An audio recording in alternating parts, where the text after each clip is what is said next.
Bienvenidos a una nueva emisión de Cuadernos de Literatura.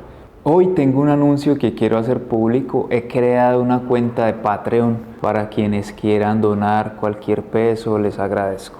De esa forma yo podría continuar leyendo. Bueno, en el episodio de hoy, otro especial, quizá en dos partes, estaré haciendo una especie de epítome de la diosa blanca, ensayo del escritor e historiador Robert Graves, obra a la que personalmente he dedicado un buen tiempo de estudio por un gusto particular por la mitología y por el simbolismo que hay aquí. En esta obra Robert Graves, el autor de Yo Claudio, Los mitos griegos, gran obra. Ambos tomos son geniales. Los mitos hebreos, El vellocino de oro, Rey Jesús, otro impresionante relato, La hija de Homero, entre otros, ¿cierto? Esta edición de Alianza es muy bella, tiene las inserciones para la edición de 1961. Robert Graves es uno de los escritores británicos más importantes del siglo XX, poeta, novelista y ensayista. Nació en Londres en 1895. Pertenece a la generación de poetas que alumbró la Primera Guerra Mundial y cuyas dramáticas experiencias vividas en el frente marcaron su obra poética y narrativa. Su primer libro de poesía lo publicó en 1916, año en el que fue gravemente herido en el Somme. Fue catedrático de poesía en la Universidad de Oxford, editor y autor de célebres novelas como Yo Claudio, Claudio el Dios y su esposa, Mesalina, Rey Jesús y El Conde Belisario, entre otros. Robert Graves pasó la mayor parte de su vida en Deià, en Mallorca, donde falleció en 1985. Bueno, Robert Graves dice que hubo en un principio un matriarcado inspirado por la triple diosa, donde se puede establecer la genealogía o el origen del mito poético. Un gobierno de las mujeres donde se sacrificaba anualmente a un rey sagrado, fuera Zeus, Teseo, Amón, Osiris, Hércules, Odín, que se convertían en títulos hereditarios. Es decir, en esta obra hay un sincretismo, una amalgama de dioses que aparecen en una y otra mitología de distintas culturas, transformados, masculinizados. Los héroes se vuelven títulos de reyes sagrados, ¿cierto? Generacionales. Y de esa forma el asunto se vuelve un poco más intrincado, más laberíntico. Por ejemplo, Hércules, dice Graves, es uno de los héroes más ambiguos, más ambivalentes que está presente en casi todas las mitologías europeas. Robert Graves creía que todas las mitologías y religiones tienen un origen común. Esta historia quiere desvelar el nacimiento de la poesía y hallar quizá un hilo adecuado entre tantos, a partir de un poema misterioso que daría la clave para hallar un lenguaje antiguo, sagrado o un calendario. Ya hablaremos de ello. Por ahora voy a hacer un epítome o resumen de la obra. Bueno, en esta edición Robert Graves, como ya dije, agrega una serie de inserciones y como ya lo mencioné en el capítulo sobre Aldous Huxley, y suprimió del capítulo 15 dos párrafos que tratan del tarot para la nueva edición de 1961, que dice así, comillas: ahora que estamos tratando sobre los antiguos métodos de adivinación como las joyas del mes que han sido degradadas por los charlatanes, me gustaría mencionar la baraja del tarot medieval. Consiste en 4 palos de 13 cartas y 22 triunfos que claramente parecen derivar del alfabeto de los árboles. Los 4 palos son las 13 semanas que separan las estaciones vocales y los triunfos las 22 letras del alfabeto completo. Ya veremos qué es ese misterioso alfabeto de los árboles que sale de ese poema La batalla de los árboles, ¿cierto? Que es fundamental en esta obra. Tarot es un anagrama de rota, que significa rueda, la rueda de la fortuna. Dice Graves que los tarots que han sobrevivido están atemperados por el cristianismo, es decir, que durante el apogeo del cristianismo se reemplazan distintos símbolos profanos y se reemplazan por la simbología cristiana como tal. Pero Graves también añadió una serie de inserciones sobre el tema de los hongos alucinógenos, ¿cierto? Cada inserción es breve, pero en conjunto cambia sutilmente el sabor del libro. La razón era que desde 1949 Graves mantenía una amistad con Robert Gordon Wasson y su esposa, la doctora Valentina Wasson, ambos expertos micólogos a quienes ya mencioné en el programa de Aldous Huxley. En el 63 dice que su visión de la diosa está cambiando de nuevo. En su conferencia en Oxford, publicada bajo el título Percepciones de la diosa negra, en la cual Graves empezó a hablar de la misteriosa hermana de la diosa blanca, la diosa de la sabiduría, dice que los poetas que han conocido a la diosa blanca pueden conocer a su hermana, que podría estar inspirada en las vírgenes negras que se encontraban al sur de Europa, ¿cierto? La diosa negra ofrecía una versión de un futuro más armonioso y tranquilo, pero ya nadie, digamos, le prestó mayor atención a esta nueva hipótesis porque ya estaba anciano, viejo, un poco enojado con los antropólogos que nunca aceptaron sus tesis, ¿cierto? Inclusive Graves escribió desanimado una carta a Patricia Cunningham en el 59, aparentemente sin enviar, y le dice lo siguiente, comillas: la diosa blanca trata de cómo piensan los poetas, no es un libro científico. Yo hubiera aportado notas a una inmensa bibliografía sobre las obras que no había leído. Algún día algún erudito separará el trigo de la paja en la diosa blanca. Es una locura de libro y realmente no era mi intención escribirlo. Efectivamente, el libro es muy raro, único en su especie, digamos, un ensayo muy extenso, en extremo particular, un hito irrepetible, empezando por el título La diosa blanca, una gramática histórica del lenguaje del mito poético. Y en ella quiere darle a preguntas tan locas como, tan específicas, digamos, como las que se planteó Sir Thomas Browne en su Idiotafía, como qué canción cantaban las sirenas, o qué nombre adoptó Aquiles cuando se ocultó entre las mujeres. Graves encontró respuestas a preguntas de la misma clase, tales como ¿quién hendió el pie del diablo? ¿Qué secreto estaba entrelazado en el nudo gordiano? ¿Por qué Jehová creó los árboles y las hierbas antes de crear el sol, la luna y las estrellas?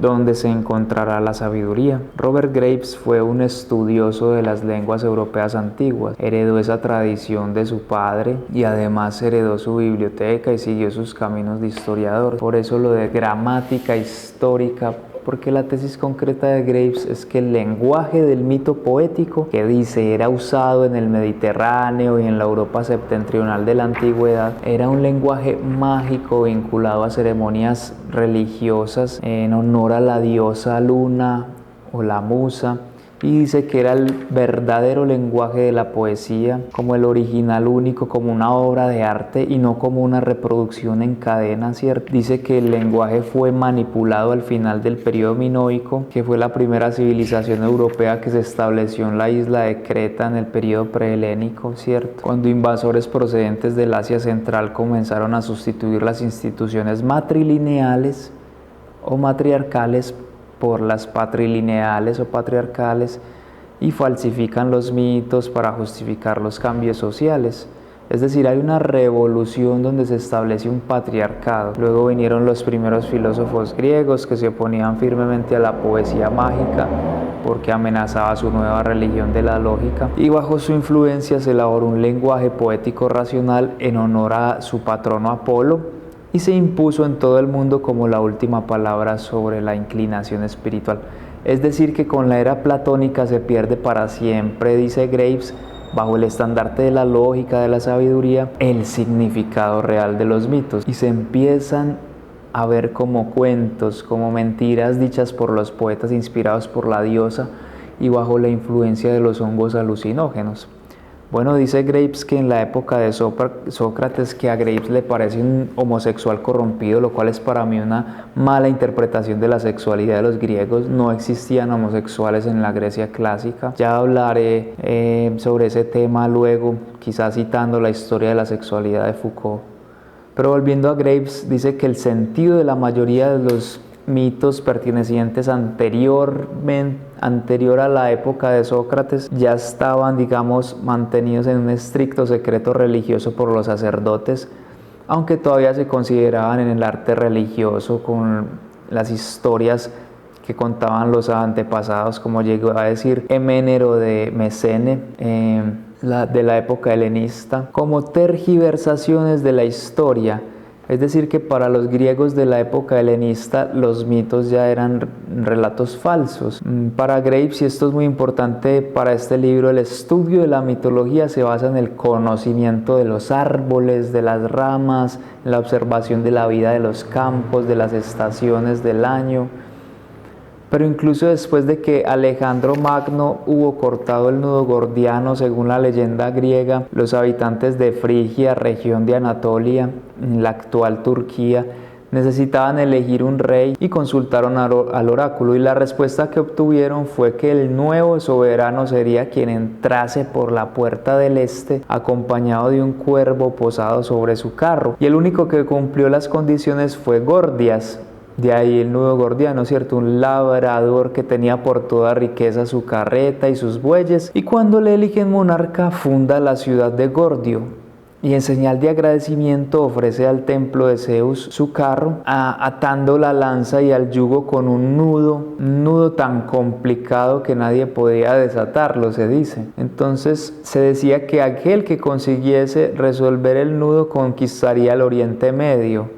Entonces, cuando Alejandro Magno se dirigía a conquistar el imperio persa en el 333 a.C., tras cruzar el Helesponto, conquistó Frigia, donde le enfrentaron al reto de desatar el nudo gordiano. Alejandro soluciona el problema simplemente cortándolo con su espada, diciendo, según la narración de Curcio Rufo, lo siguiente: es lo mismo cortarlo que desatarlo. Y cuentan que esa noche hubo una tormenta, cierto, de rayos, que simbolizó, según Alejandro, que Zeus estaba de acuerdo con la solución. Bueno, Graves dice que este es un acto de un significado moral mucho mayor que el que se le reconoce históricamente. Dice Graves que el antiguo lenguaje mítico sobrevivió con suficiente pureza en los cultos mistéricos de Eleusis, Corinto, Samotracia y otras partes, y cuando lo suprimen los primeros emperadores cristianos, se siguió enseñando en los colegios poéticos de Irlanda y Gales y en los aquelarres de brujas de la Europa occidental. Es decir, este lenguaje mítico que estaba presente en los cultos mistéricos secretos de Eleusis, Corinto, Samotracia, que vienen de su influencia de Egipto, sobreviven como tradición religiosa en los colegios donde se enseñaba poesía para los ovalles en Irlanda y en los aquelarres de brujas. Entonces se podría decir, como ya vamos a ver más adelante, que los poetas antiguos que conocían estos misterios tenían poderes, pero dice que como tradición religiosa popular casi desapareció a fines del siglo XVII, y aunque todavía ocasionalmente se escribe poesía de carácter mágico, incluso en la Europa industrializada, es siempre el resultado de una reversión inspirada que falsea o parodia el original. Dice que es un desenfrenado don de lenguas, descuidado en su gramática y el origen de las palabras, dice el bueno de Robert Graves. Y dice luego que es de lamentar que, a pesar del contenido simbólico y mítico que contiene el cristianismo, esta palabra se haya desvalorizado tanto, como no histórico, absurdo.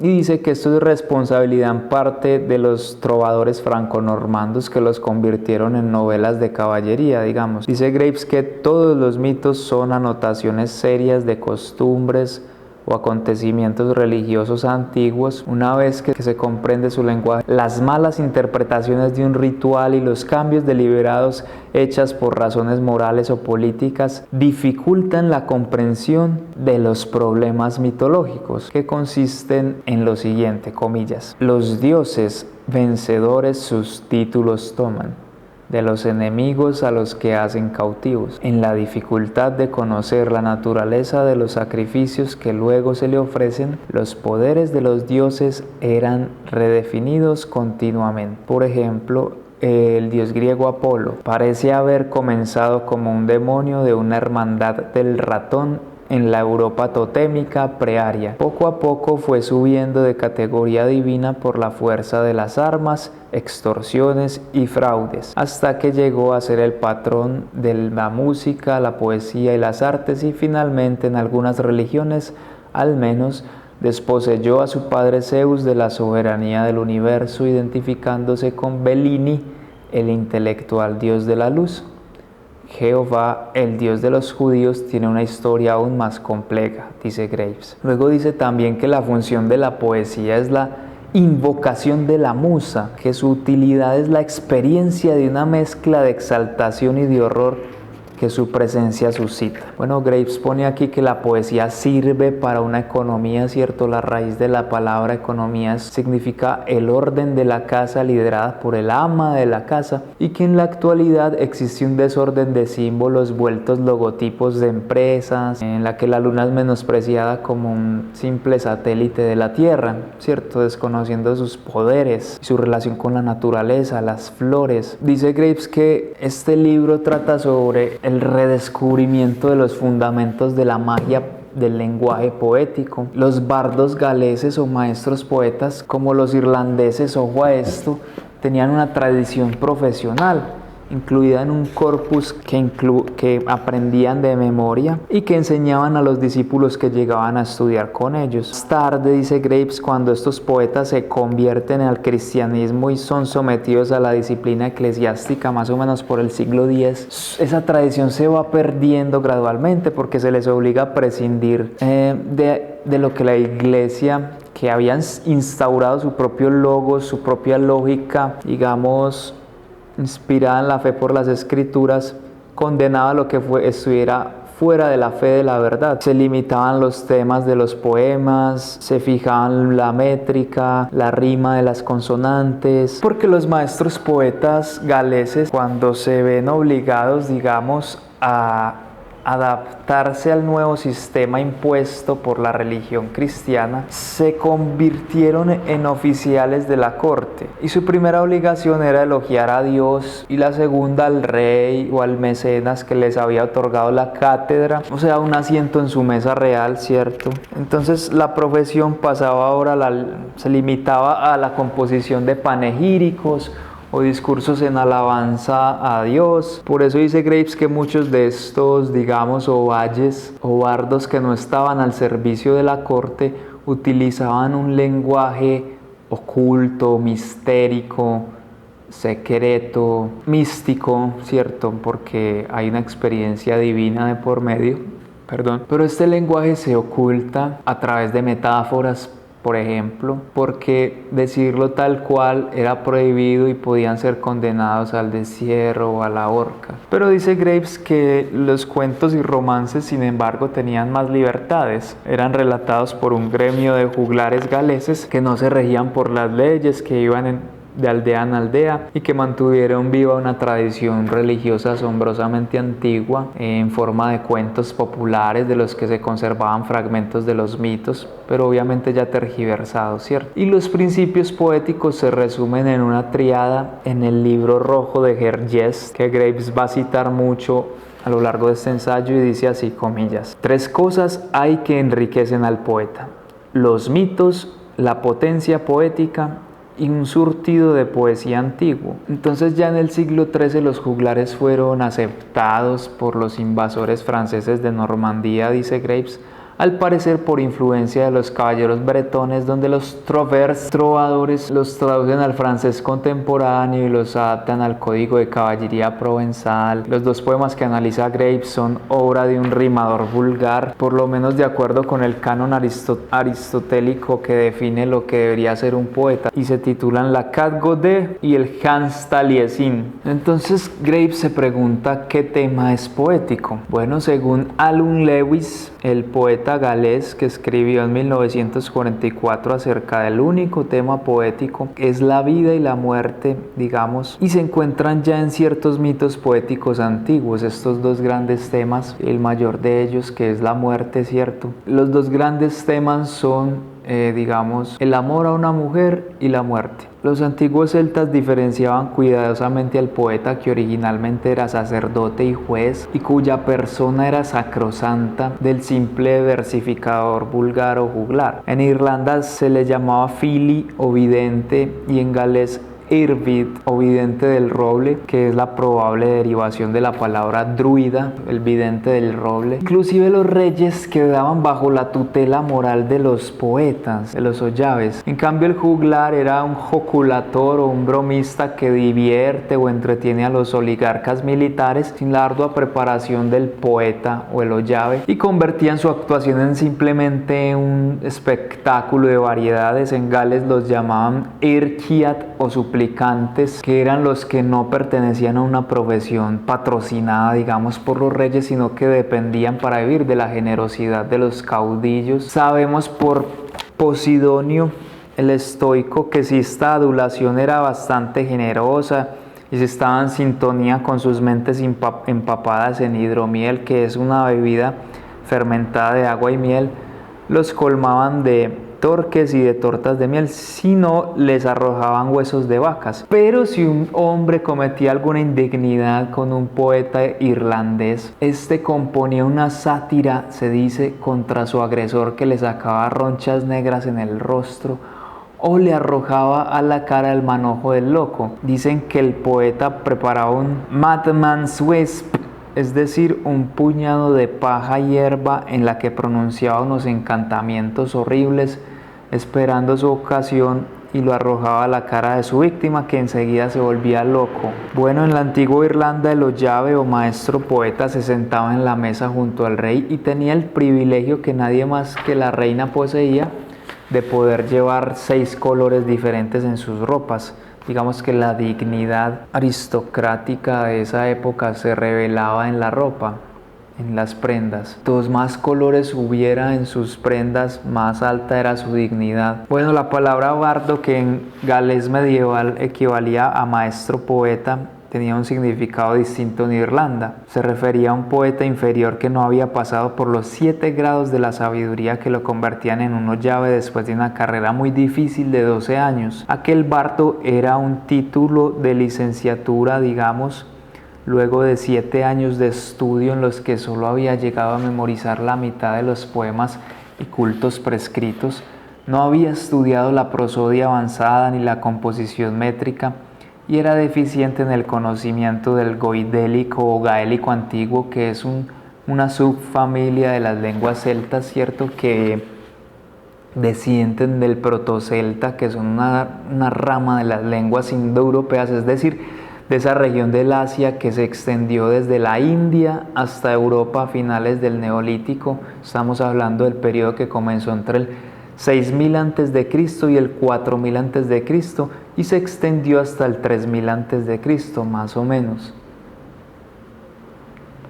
Bueno, dicen que el ollave irlandés se interesaba principalmente en acrisolar o purificar la compleja verdad poética hasta conseguir una exposición exacta. El ollave conocía la historia de cada palabra. Era un filólogo, ¿cierto? No le importaban la opinión que tenían de su obra los hombres comunes, únicamente valoraba el juicio de sus colegas.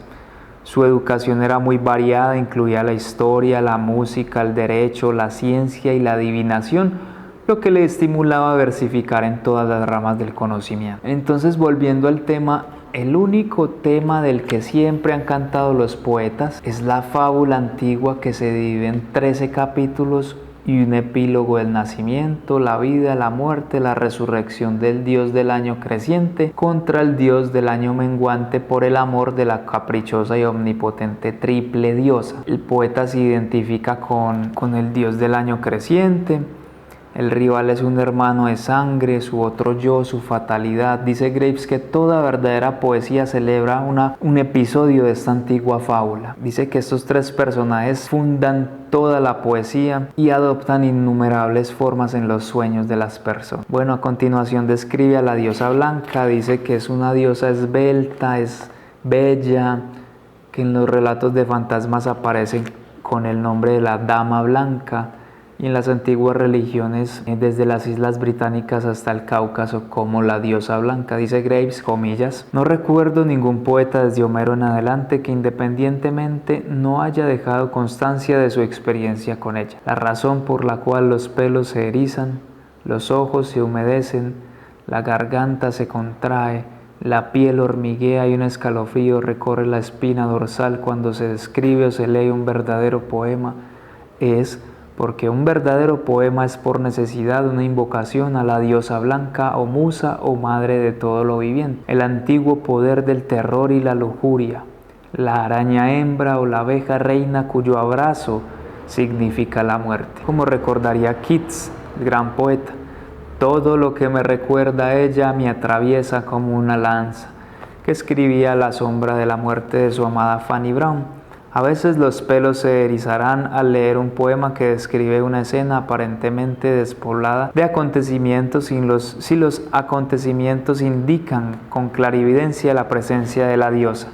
Por ejemplo, cuando las lechuzas ululan, cuando la luna navega como un barco a través de una nube que se desliza rápidamente. Los árboles se balancean lentamente unidos sobre una cascada caudalosa, que luego se oyen ladridos de perro, o cuando en días de escarcha un repentino repique de campanas anuncia el nacimiento del año nuevo. Qué bello eso. Graves ve la manifestación de la diosa en estas cosas mágicas del mundo, ¿cierto?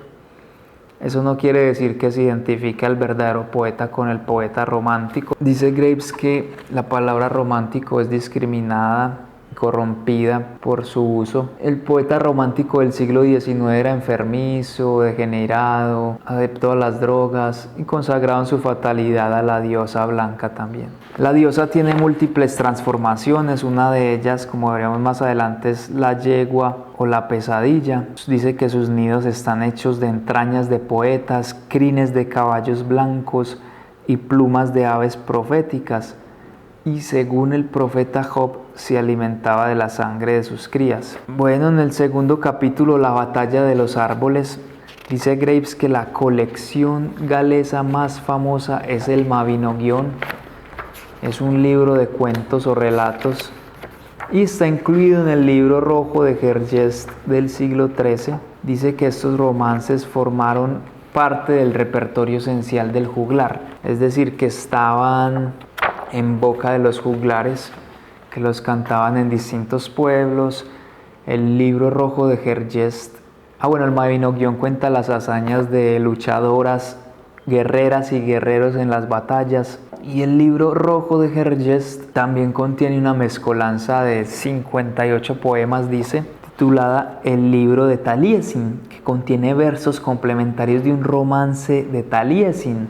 La esencia del romance es la siguiente. Un noble, digamos, tenía una esposa llamada Caridwen o Ceridwen y 2 hijos, una muchacha la más bella del mundo y un muchacho el más feo del mundo.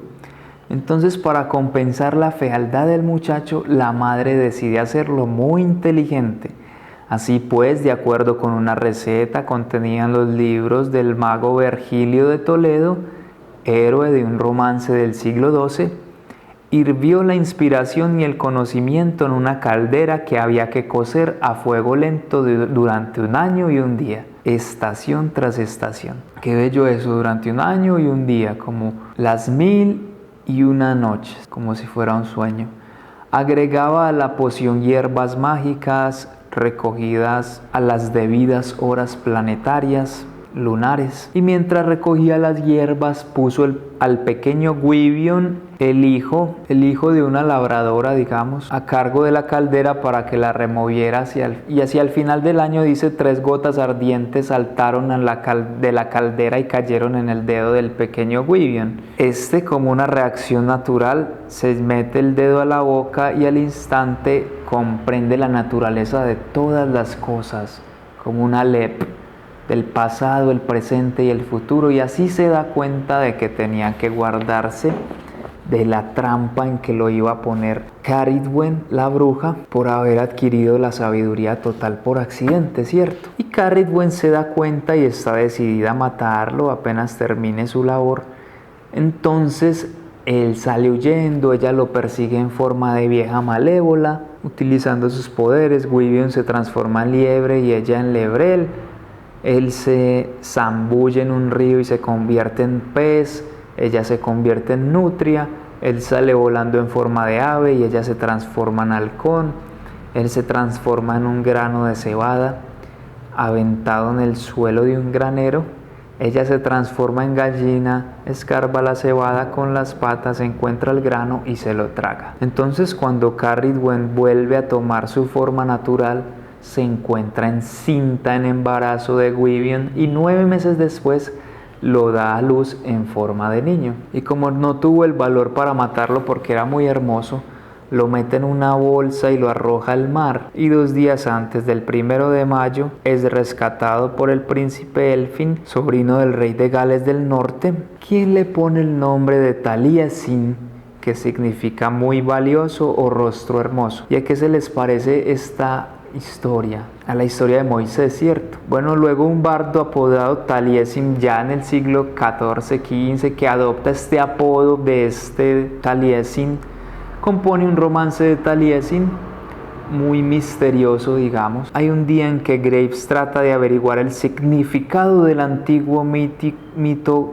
galés, la Catgode o la batalla de los árboles, librada entre Aravn, rey del inframundo o el lugar sin fondo, y los 2 hijos de Dom. Dice que se sintió seguro de que si volvía a examinar la adivinanza de Gwydion, que no había leído desde que era colegial, podía descubrir el verdadero significado de la batalla de los árboles, que dicen fue ocasionada por un ave fría, un corzo blanco del inframundo. Miren los símbolos presentes. Más adelante quizá comprendamos mejor estos elementos, pero la batalla entre el rey del inframundo, digamos, y los hijos de Dom Amataon, que se libra, digamos, y es vencido el rey del inframundo solamente cuando un héroe descubre el rey sagrado de su Dios, de su templo, que no es otra cosa, dice Graves más adelante en el libro, que un cambio de poder, un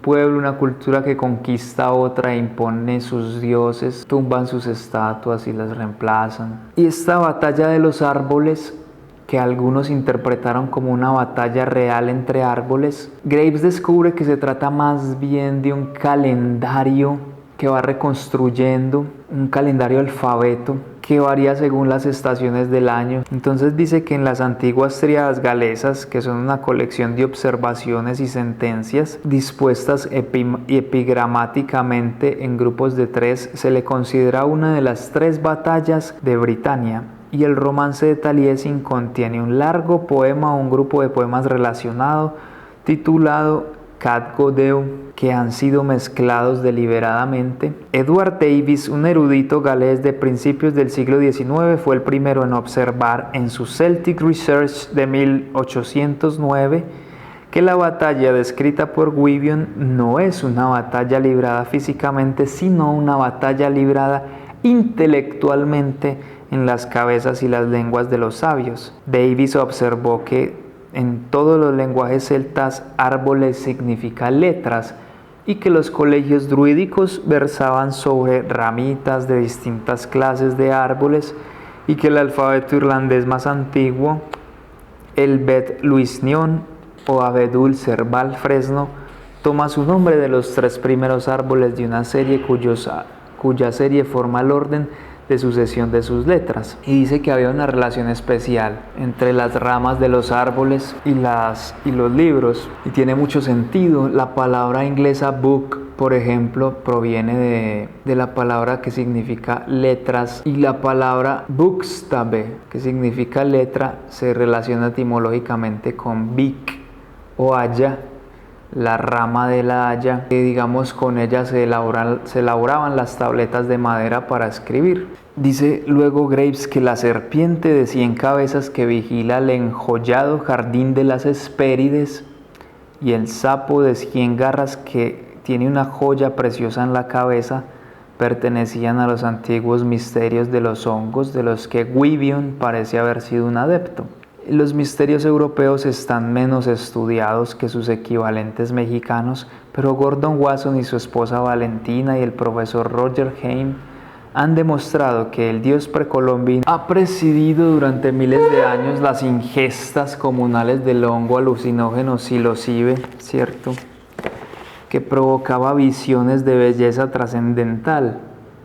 En el prólogo de los mitos griegos, Graves sugiere que un culto dionisíaco secreto a los hongos fue copiado por los aqueos de Argos de los nativos pelasgos. Al parecer, los centauros, sátiros y bacantes de Dioniso comían ritualmente una seta moteada llamada Amanita muscaria, que les daba una enorme fuerza muscular, vigor erótico, visiones delirantes y el don de la profecía. En todo caso, el psilocibe produce una sensación de iluminación universal, como dice atestiguar Graves por experiencia propia, en esa ingesta que tuvo para el año 51 más o menos con Robert Gordon Wasson. Entonces volvamos a esta historia de la batalla de los árboles, que está grabada en versos epigramáticos en piedra y que fue causada, se dice, por los tres elementos: el corzo blanco, el cachorro y el ave fría. Tres elementos sagrados. El que tuviera esos tres elementos juntos significaba que era invencible en la batalla. Entonces la disputa se genera porque los hijos de Dom Amataun se roban del inframundo donde vive Araban o Mercurio. En otras religiones, el rey del inframundo, se roban estas figuras, y dice el poema que hay un nombre en esa batalla que, a menos que se conozca, no puede ser vencido: el rey del inframundo. Y uno de los, digamos, de la corte de Don, el rey, entonces adivinan el nombre, es Bran, ¿cierto? Entonces el mando de Dom, el rey galés, cuidaban con mucho cuidado que no fuera descubierto el nombre de una mujer llamada Acren o árboles. Acren, como Acren Undermiel del Señor de los Anillos. De hecho, en esa película hay una batalla de los árboles. Los árboles eran sagrados en esas religiones nórdicas, y conocer el nombre del dios era como un secreto de estado, digamos, lo que implicaba que el vencimiento del ejército contrario fuera efectivo, ¿cierto? Entonces Gwydion, un tal Gwydion, distinto a Gwydion, adivina el nombre de Bran, que podría ser Saturno, por las pequeñas ramas de aliso que llevaba en la mano, porque sabía que Bran significaba cuervo y a la vez aliso, que es un árbol sagrado. De ahí la importancia de conocer la etimología de las palabras, y así de esa forma conquistaron la batalla contra el rey del inframundo. Pero se trata de una batalla religiosa por el dominio de dos ejércitos. Pero ¿por qué eran tan importantes y decisivos estos símbolos del perro, el corzo blanco y la ave fría? Vamos a ver. Dice Graves que el significado poético del perro en esta leyenda, como también en las leyendas análogas de Hércules, por ejemplo, que roba a Cerbero, donde Hércules, por ejemplo, bajo las órdenes del rey Euristeo de Micenas, que le asignaba sus 12 trabajos, roba el perro Cerbero al rey del inframundo y el corzo blanco con cascos de bronce del soto de la diosa Artemis en Cerinea. El sentido de estos mitos parecen intentos fallidos de reemplazar cultos y tomar templos sagrados, por ejemplo el de Cerinea en Arcadia y del Cabo Ténaro en Laconia, donde la mayoría de los mitógrafos sitúan la entrada del inframundo visitado por Hércules. Otros dicen que está ubicado en Anatolia o en Eregli, que es el lugar donde cayó la saliva de Cerbero, y dicen que de esta saliva brota la flor de las brujas, el acónito, que es un veneno, un paralizante y un febrífugo.